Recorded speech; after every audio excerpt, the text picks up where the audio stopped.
बिस्मिल्लाहिर्रहमानिर्रहीम। ये जो वीडियो है ये उसी का पार्ट है जो मैं अभी वीडियो बना के हमने दी है, जिसके ऊपर हम डेफनेस के ऊपर बात करें, वो डेफनेस जो नर्व डेफनेस है। अब मैंने उस पर सारा बता दिया था कि ये होता क्या है। अब मैं आपको इसके सिम्टम बताना चाह रहा हूँ कि कैसे लोग डेवलप करते हैं और कौन कौन is highly prone to have this disease. एक, जिसकी फैमिली में है, अगर उसकी माँ दादी नानी को है तो उसको शायद आ ही जाएगा। Second, exposure towards high noise areas. ये जो मशीन के साथ हर वक्त काम करते हैं हमारे टेक्नीशियंस, हमारे वर्कर्स, ये बड़ी बड़ी फैक्ट्री में जो काम कर रहे हैं, 24 घंटे मशीन चल रही है तो 24 घंटे काम चल रहा है।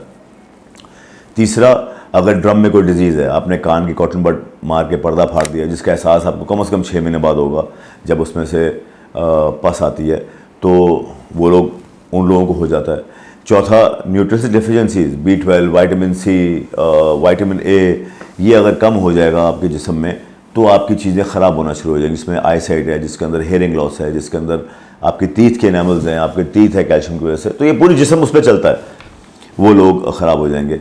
उसके बाद जो मैंने अपने सर्वे में देखा है कि males are more prone to have deafness than females. वजह, आदमी बाहर जाता है, काम करता है बहुत ज़्यादा, फीमेल घर पे रहती है, तो वो जो नॉइज़ एक्सपोजर है, ये जो आज हमारे यहाँ ज़रा अभी सिग्नल येलो पे आता है, पीछे से बसें हॉर्न बजाना शुरू कर देती हैं और हमारे कानों में बजती है, कोई राइट से गुजर के हॉर्न बजा रहा है, कोई लेफ्ट से गुजर के हॉर्न बजा रहा है, हेलमेट पहनते नहीं हम लोग, तो डायरेक्ट ट्रॉमा तो हो रहा है।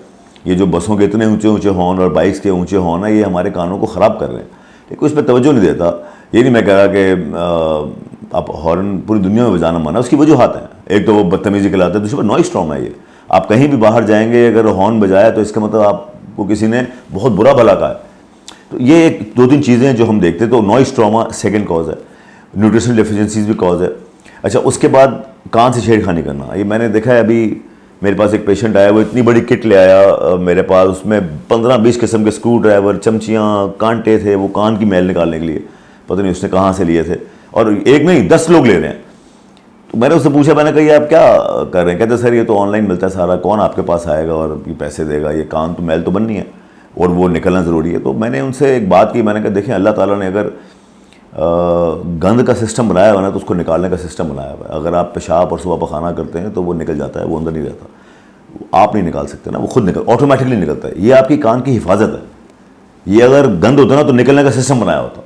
अब ये उसी तरह है कि जिस तरह आप अपनी थूक पीते हैं, इस तरह जो सिस्टम बना हुआ है, आपको पीना पड़ता है। ये आपकी बॉडी को खाने को हजम करता है, चीज़ें हजम करता है, हालांकि थूक है, लेकिन इस तरह कान है। इस कान में इतनी ताकत है इस मैल में कि ये एंटीवायरल प्रॉपर्टी इसके अंदर है, ये कान को नरिश करता है, पर्दे को संभालता है।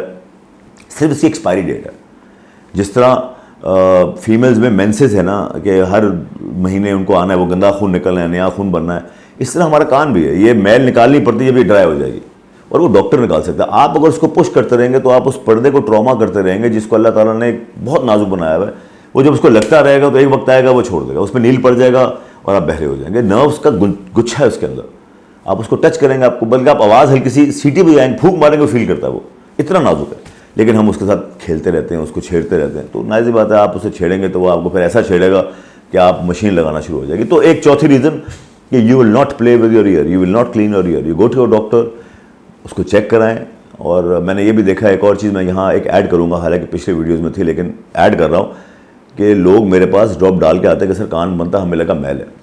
कान बंद होने के बहुत से रीज़न हैं, जिसके अंदर सबसे बड़ा रीज़न है कान की परफोरेशन और कान में सोजन आ जाना।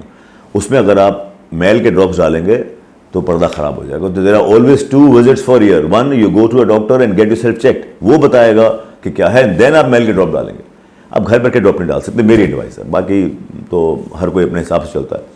तो ये हो गए 4-5 रीज़न। आखिरी रीज़न जो मुझे आजकल नज़र आ रहा है, वो जो मैंने अभी रिसर्च की, वो है नोज़। इतना इंपॉर्टेंट है ये, उससे भी ज़्यादा इंपॉर्टेंट है जितना आपकी फैमिलियल हेयर लॉस, यानी कि ख़ानदान से आ रहा है। नाक अगर बंद है तो कान बंद हो जाएगा, इवेंचुअली उसमें फ्लूइड आएगा, फ्लूइड ट्रीट नहीं करेंगे, आहिस्ता आहिस्ता करके वो नर्व डेफनेस कर देगा। इसकी पूरी वीडियो मैंने अपने DNS और सेप्टोप्लास्टी में बनाई हुई है, आप पढ़े, वरना हम दोबारा इसको रिपीट ज़रूर करेंगे। Thank you.